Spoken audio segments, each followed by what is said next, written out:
আসসালামু আলাইকুম। আজকে আমরা সপ্তম পর্বের ইলেকট্রিক্যালের এসি মিশন 2 বইয়ের অধ্যায় নাম্বার 11 পাওয়ার ফ্যাক্টর কারেকশনের মূলনীতি, কীভাবে পাওয়ার ফ্যাক্টর ইমপ্রুভমেন্ট করা যায়।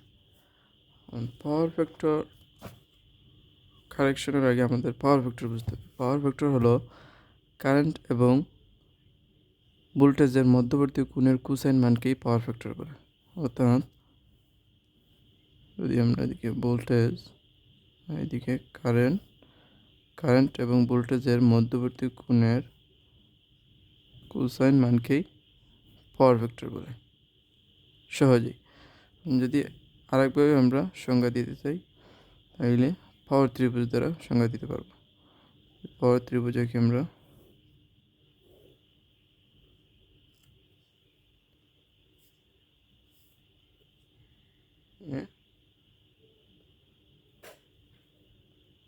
অ্যাক্টিভ পাওয়ার, রিঅ্যাক্টিভ পাওয়ার,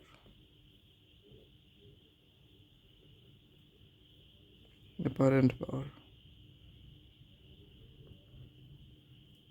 অ্যাক্টিভ পাওয়ারের একক হইল কিলোওয়াট, রিঅ্যাক্টিভ পাওয়ারের একক হইল কেবার, অ্যাপারেন্ট পাওয়ারের একক হইল কেবিএ। এখান থেকে যদি আমরা পাওয়ার ফ্যাক্টরের সংজ্ঞা দেই তাহলে অ্যাক্টিভ পাওয়ার এবং অ্যাপারেন্ট পাওয়ারের অনুপাতকে পাওয়ার ফ্যাক্টর বলে। অর্থাৎ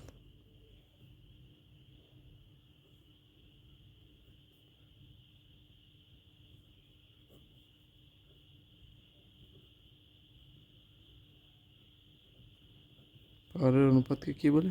পাওয়ার ফ্যাক্টর বলে। তো পাওয়ার ফ্যাক্টর বুঝলাম। এই পাওয়ার ফ্যাক্টর কয়েকটি উপায়ে ইমপ্রুভমেন্ট করা যায়। কয়েকটি উপায় থেকে একটি হলো স্ট্যাটিক ক্যাপাসিটর পদ্ধতি।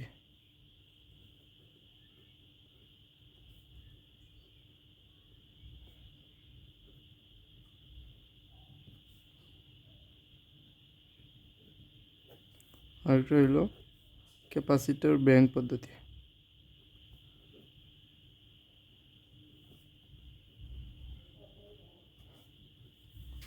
আরেকটি হলো সিনক্রোনাস কন্ডেন্সার পদ্ধতি।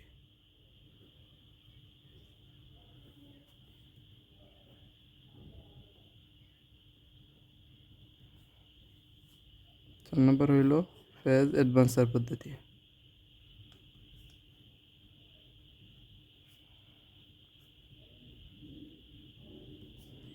আমরা দেখব কিভাবে স্ট্যাটিক ক্যাপাসিটরের সাহায্যে সিঙ্গেল ফেজ লোডের পাওয়ার ফ্যাক্টর উন্নত করা যায়। অর্থাৎ এটা সিঙ্গেল ফেজ। স্ট্যাটিক ক্যাপাসিটরটা শুধুমাত্র সিঙ্গেল ফেজের ক্ষেত্রে ব্যবহার করা হয়। এখানে একটা আমরা লোড সার্কিট দিলাম, নর্মাল সার্কিট সিঙ্গেল ফেজে সাপ্লাইয়ে পরিচালিত হয়।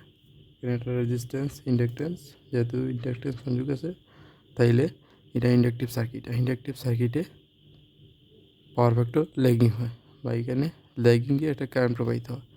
এই ল্যাগিং পাওয়ার ফ্যাক্টরে ইমপ্রুভমেন্ট করতে হলে আমাদের লিডিংয়ে আর একটা কারেন্ট প্রবাহিত করতে হবে। পাশে আর একটা চিত্র আছে।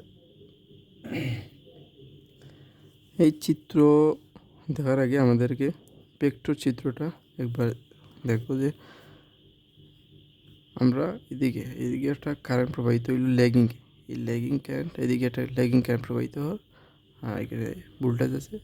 এখন এই ল্যাগিং কারেন্টে আমরা যদি ইমপ্রুভমেন্ট করতে চাই তাহলে আমরা জানি যে ভোল্টেজ এবং কারেন্টের মধ্যবর্তী কোণের কোসাইন মানকে, এই যে কোণের কোসাইন মানকে আমরা জানি পাওয়ার ফ্যাক্টর। মানে এই কোণের মান যত কম হবে পাওয়ার ফ্যাক্টরের মান তত বেশি হবে। এখন যদি আমরা ল্যাগিং কারেন্টে যদি আমরা উপরের দিকে উঠে দিতে চাই তাইলে ওইটার সমান একটা লিডিং কারেন্ট সংযোগ করতে হবে। আর ওই লিডিং এবং ল্যাগিংয়ের সামেশনই হবে আমরা কি লাইন কারেন্ট বলতে হবে, যে উপরের দিকে যে কারেন্ট উঠবে ওইটাই, বা পাওয়ার ফ্যাক্টর ইমপ্রুভমেন্ট কারেন্টটা হইবে সামেশন, ল্যাগিং এবং লিডিংয়ের সামেশন। যদি আমরা ওই ত্রিভুজে যাই, লিডিং কারেন্টই আমরা ওইদিকে নিয়ে একটা ক্যাপাসিটর সংযোগ করলাম, এখানে নর্মাল সার্কিট, আর ওইদিকে একটা স্ট্যাটিক ক্যাপাসিটর সংযোগ করলাম। সংযোগ করিয়া এইদিকে যে কারেন্ট প্রবাহিত ওইটাই হলো লিডিং কারেন্ট, আর এদিকে যে কারেন্ট এটা তো আমরা মূল সার্কিট, ওইটা হলো ল্যাগিং কারেন্ট। ল্যাগিং এবং লিডিংয়ের ওই যে সামেশন হয়েছি, সামেশনটাই আমাদের লাইন কারেন্ট, বলতে ওই যে আই প্রাইম কারেন্টটাই। স্ট্যাটিক ক্যাপাসিটরের সাহায্যে আমরা ম্যাথগুলো দেখব যে কীভাবে ম্যাথের সমাধান হয়। ম্যাথগুলো আমরা বইতে উদাহরণ 1 নম্বর ম্যাথ দেওয়া আছে। উদাহরণ 1 নম্বর ম্যাথে কী হয়েছে, কোনো কারখানার 2800 KVA ও পাওয়ার ফ্যাক্টর 0.80 ল্যাগিংয়ে চলে। ওই কারখানার পাওয়ার ফ্যাক্টরকে এককে উন্নতি করতে কত কেবারে সিনক্রোনাস কন্ডেন্সার ব্যবহার করতে হবে। তাতে উদাহরণ 1 যদি আমরা লিখি, তাহলে আমরা ওর আগে পাওয়ার ত্রিভুজ আঁকবো। পাওয়ার ত্রিভুজ ABC, এখানে আমরা জানি একটি পাওয়ারের একক আমরা জানি কিলোওয়াট। রিঅ্যাক্টিভ পাওয়ার আমরা জানি লম্ব মানে রিঅ্যাক্টিভ পাওয়ার আমরা জানি রিঅ্যাক্টিভ পাওয়ারের একক কে বার। অ্যাপারেন্ট পাওয়ারের একক আমরা জানি KVA। এটা যে কোণটা, এটা হলো থিটা কোণ, এটা হলো থিটা কোণ। যদি আমরা ABC বা দেওয়া আছে, আমরা যদি দেখি কী কী দেওয়া আছে,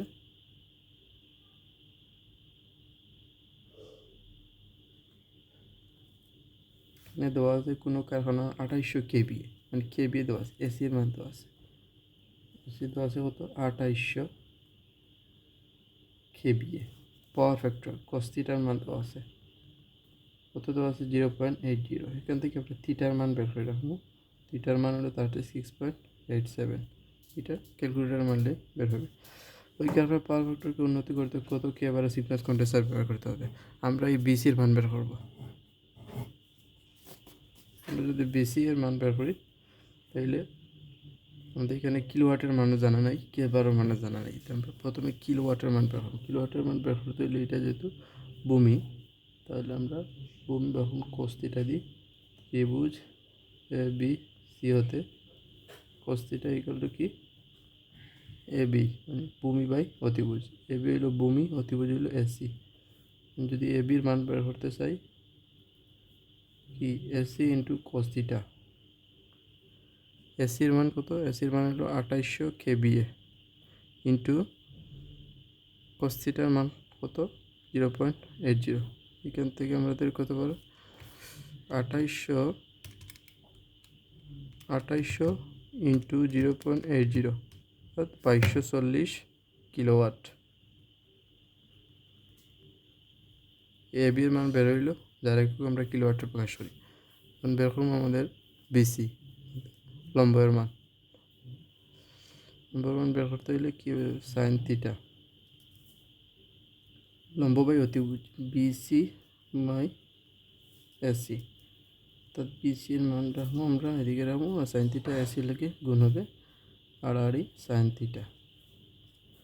এখানে এসির মান 2800 কেবি ইন্টু সাইন থিটার মান আমরা বের করে রাখছি 36.87। ক্যালকুলেশন করলে অ্যান্সার বেরোবে 2800 ইন্টু সাইন 36.87 1680 ইন্টু 0 কেবার, এটাই আনসার। আমাদের যেহেতু বলছে যে কেবারে সিনক্রোনাস কন্ডেন্সার বের করতে হবে, তাহলে আমরা কেবারে সিনক্রোনাস কন্ডেন্সার বের করছি।